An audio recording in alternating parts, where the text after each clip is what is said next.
Hello, c'est Eve Dumont, bienvenue dans le 35e épisode de Feel Good. Installe-toi confortablement pour tes 10 minutes hebdomadaires de Feel Good, mais dis donc, quel jeu de mots!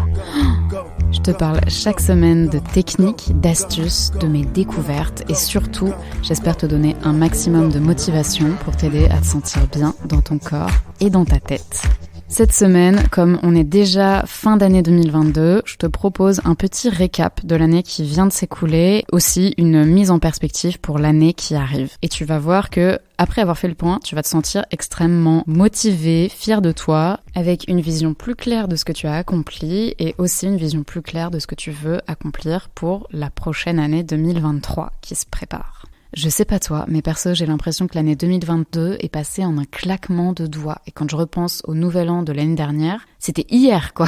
Et du coup, si je me fais avoir un petit peu par cette perception biaisée du temps, eh bien, j'ai le sentiment de n'avoir rien accompli, que 12 mois sont passés, sans que je les vois passer. Et c'est très frustrant. Et surtout, c'est frustrant parce qu'en plus, ça n'est pas du tout la réalité. Je suis sûre que toi comme moi, on a accompli beaucoup de choses durant ces 12 derniers mois, qu'on ait accompli ou simplement qu'il se soit passé des événements décisifs. Mais voilà, dans tous les cas, clairement, on n'est plus la même personne qu'on était il y a 12 mois. Et c'est très important d'en prendre conscience et de le notifier, de le célébrer, de le marquer dans sa vie pour qu'on ait vraiment cette sensation et cette conscience qu'on avance, qu'on franchit des marches année après année, mois après mois. Et si on ne le fait pas, en revanche, on a souvent l'impression que le temps passe et qu'on stagne, alors que c'est loin d'être la réalité. Mais voilà, le sentiment de stagner, il est toujours négatif, toujours un petit peu frustrant et un petit peu déceptif. Donc c'est très important de ne pas le laisser s'installer. D'où l'importance du petit exercice que je te propose aujourd'hui dans cet épisode.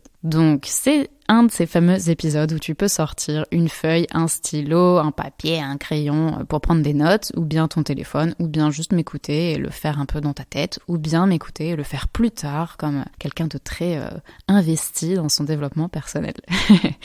Je plaisante, hein, bref, tu fais comme tu veux. Alors, attaquons dans le vif du sujet. Pour commencer, je veux qu'on fasse un état des lieux de aujourd'hui. Comment tu te sens là aujourd'hui, à la date où tu écoutes cet épisode de podcast, à la date où tu fais ce petit point avec moi. Tu vas pouvoir te mettre une note de satisfaction en quelque sorte, de bien-être, de 0 à 10. 0 étant pas du tout satisfait, 10 étant au top du top, super satisfait, sur 4 thématiques. Alors, la première, c'est au niveau du self-care, en gros. Ce que j'appelle le self-care, c'est ton niveau de satisfaction par rapport aux soins que tu apportes à toi-même. Aux soins, que ça soit ton bien-être corporel, ton bien-être mental. En gros, est-ce que tu as l'impression d'être satisfait au niveau du temps que tu consacres à investir en toi-même, du temps que tu consacres à faire des choses qui te font du bien, et vraiment dans l'idée d'un bien-être qui est en lien avec ta santé mentale, ta santé physique. Est-ce que tu te sens en harmonie à ce niveau-là et est-ce que tu es satisfait du temps que tu investis donc dans ton self-care en ce moment? Voilà, je te laisse te mettre une petite note de 0 à 10 à ce niveau-là. Ensuite, même question au niveau professionnel. Comment tu te sens en ce moment au niveau professionnel? Est-ce que tu es content de la position que tu occupes? Est-ce que tu es content de ta charge de travail, de ton organisation, de ton boulot en lui-même? Et quand je dis pro, ça peut être études, mais voilà, tu vois, c'est la partie un petit peu pro, business, études, apprentissage de ta vie. Est-ce que tu es content en ce moment de ce qui se passe pour toi à ce niveau-là? Et comme je te dis, tu peux être content de ce que tu fais, mais pas content de ton organisation. Voilà. Mets-toi une note globale, mais prends en compte différents aspects. L'ambiance qu'il y a avec les gens avec lesquels tu taffes, est-ce que tu te sens à ta place, est-ce que tu es aligné avec tes valeurs, enfin voilà, tu vois, il y a 1 milliard de petites sous-questions qui peuvent venir, qu'on va pas approfondir là, parce que l'idée c'est de faire dans la globalité. Mais voilà, je te laisse te mettre une petite note de 0 à 10 sur comment tu te sens en ce moment au niveau pro. Ensuite, comment tu te sens en ce moment au niveau relationnel. Est-ce que tu es content de tes relations en ce moment? Que ce soit relations familiales, amicales, amoureuses. Tu peux te faire des sous-catégories si tu veux, mais là, comme je te dis, je te propose qu'on le fasse de façon un peu globale. Mets-toi une note de 0 à 10. Comment tu te sens au niveau relationnel? Est-ce que tu es content des relations que tu as? Est-ce que tu as l'impression de voir suffisamment les personnes que tu aimes? Est-ce que tu as l'impression que, au contraire, en ce moment, t'es dans pas mal de conflits parce que, j'en sais rien, ta communication est pas top? Est-ce que tu as l'impression que tu te sens pas bien avec les gens avec lesquels t'es entouré? Est-ce que au contraire, tout se passe super bien et c'est trop cool.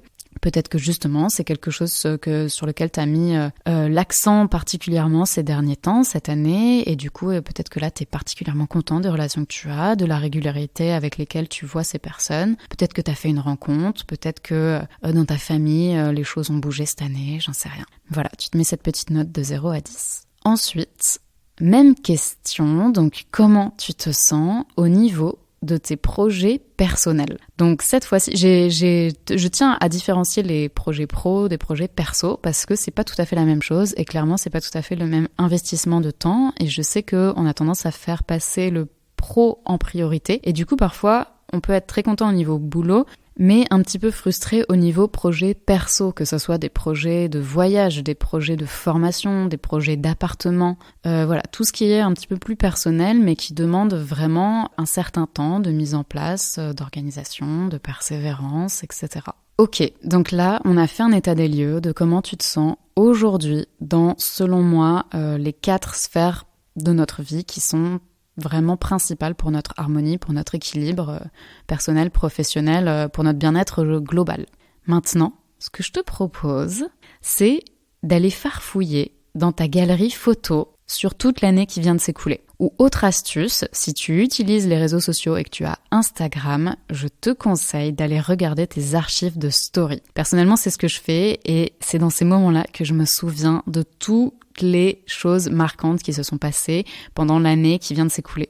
Tu vas revoir des soirées, tu vas revoir des super moments, tu vas revoir des journées et parfois juste aussi des photos qui vont évoquer plein de choses. Enfin voilà, je te laisse le temps d'aller farfouiller dans ta galerie photo. T'es pas obligé de le faire là en plein milieu de l'épisode ou bien si tu veux, tu peux mettre pause et aller te plonger dans tes souvenirs de l'année 2022. Mais voilà, prends vraiment le temps de regarder tout et au passage, prends bien le temps de noter justement tous les événements marquants qui, quand tu vois ce souvenir, tu dis « Ah punaise, oui, c'est vrai, il s'est passé ça, j'avais oublié ça. » Voilà, note tout. Note-le au papier, au crayon, sur un papier à côté de toi si tu veux. Mais vraiment, je compte sur toi pour te noter tous les moments marquants qui se sont écoulés sur l'année 2022, que t'es content d'avoir vécu, ou que t'es un petit peu moins content, mais où tu sais que voilà, ça a été décisif dans ta vie, c'était important. Je te renvoie à l'épisode sur lequel je parle de l'importance de célébrer. Voilà, c'est ce genre de moment là dont je te parle. C'est quand tu parcours ta galerie, t'es en mode « Punaise, oui, il y a eu ça, il y a eu ça, il y a eu ça, il y a eu ça !» Ok. Une fois que tu as fait ça, 3e partie de ce petit récap de l'année 2022, je te propose de reprendre les catégories de la première question et de te noter 1 à 3 objectifs pour chaque catégorie pour l'année 2023. Donc, au niveau du self-care, comment tu voudrais te sentir en quelque sorte et du coup, c'est quoi tes 3 objectifs? Ou un seul objectif, comme je te dis, 1 à 3 objectifs. Donc au niveau du self-care, ça peut être... Ok, bah là tout de suite, en ayant fait mon état des lieux juste avant, je me rends compte que je me sens pas super bien au niveau du sommeil, par exemple. Ok, eh bien, est-ce que pour l'année 2023, t'as envie de faire beaucoup plus attention à ton sommeil, d'en faire une sorte de priorité dans ta vie et de bosser là-dessus pour avoir beaucoup plus d'énergie au quotidien et pour voir à quel point ça peut vraiment changer beaucoup de choses, que ce soit déjà au niveau de ta force physique, tes capacités intellectuelles, etc. Mais du coup aussi de ton équilibre émotionnel parce qu'on a tendance à oublier à quel point le sommeil, c'est un pilier pour notre équilibre émotionnel. Je m'emballe sur le sommeil là, mais voilà, c'était juste un exemple. Donc, je t'invite à te noter 1 à 3 objectifs self-care pour l'année 2023 à venir. Ok, maintenant, même chose pour la partie professionnelle. 1 à 3 objectifs professionnels pour l'année 2023. Ça peut être des choses très spécifiques, par exemple, ok, je vais avoir réalisé telle chose. Moi, par exemple, j'ai envie de lancer un podcast pour parler du milieu du mannequinat et de tous les dessous qu'il y a là-dedans, parce qu'il y a énormément de gens qui me posent tout un tas de questions. Et en fait, c'est un monde dans lequel tu débarques et t'apprends en faisant des erreurs, en gros. Donc voilà, ça serait un petit peu pour aider toutes les personnes qui se lancent et puis même, enfin bref, je m'emballe là-dessus à nouveau, désolée, décidément je suis dans la digression aujourd'hui, mais voilà, ça c'est un de mes objectifs pro très spécifiques. Après j'en ai d'autres, ça va être par exemple des objectifs en termes de chiffre d'affaires, j'aimerais bien faire plus de chiffre d'affaires dans telle activité. ou bien faire évoluer telle partie de ton boulot. À nouveau, je te donne un exemple personnel. J'ai envie pour l'année 2023 d'être beaucoup plus présente sur les réseaux sociaux, mais pour partager beaucoup plus de choses autour du bien-être, du biohacking, de la confiance en toi, tous ces sujets qui m'intéressent énormément, dont je te parle en podcast, mais au final des sujets que je partage assez peu en soi dans mes contenus sur les réseaux sociaux. Et voilà, ça c'est un de mes objectifs, j'ai vraiment envie de développer cette partie-là.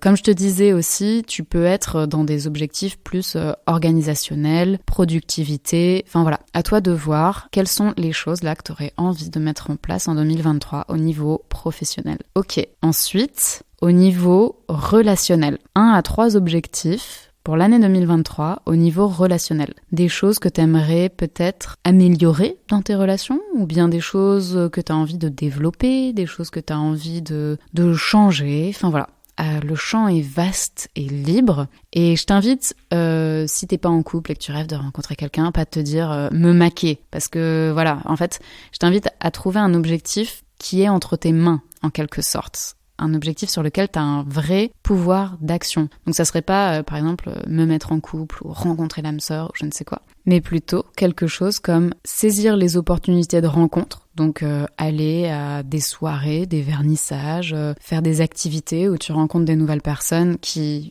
vont être en lien avec ce que toi tu aimes. Donc potentiellement tu vas y rencontrer des personnes qui aiment les mêmes choses que toi, qui partagent tes valeurs. Voilà, petite astuce. Ok, et enfin tes objectifs pour les projets perso. Donc à nouveau, 1 à 3 objectifs pour tes projets personnels. Et là, c'est pas forcément un projet personnel en tant que tel, si jamais t'en as déjà, mais ça va être plutôt de te demander qu'est-ce qui pourrait te rapprocher encore plus de cet objectif personnel. Et pour déterminer ça, il faut que tu regardes quelles sont les choses qui t'en ont éloigné l'année qui vient de s'écouler, les derniers mois qui viennent de s'écouler. Est-ce que c'était plutôt un manque de motivation, donc un peu de la procrastination? Et dans ce cas, quel est l'objectif qui pourrait venir combler ça? Est-ce que tu as besoin de t'entourer de personnes qui ont la même envie que toi pour que ça te motive? Par exemple, si tu veux faire, j'en sais rien, le tour du monde en tricycle, et peut-être si tu commences à rencontrer des personnes fans de tricycle et de voyage, ok, vous allez pouvoir vous motiver à plusieurs.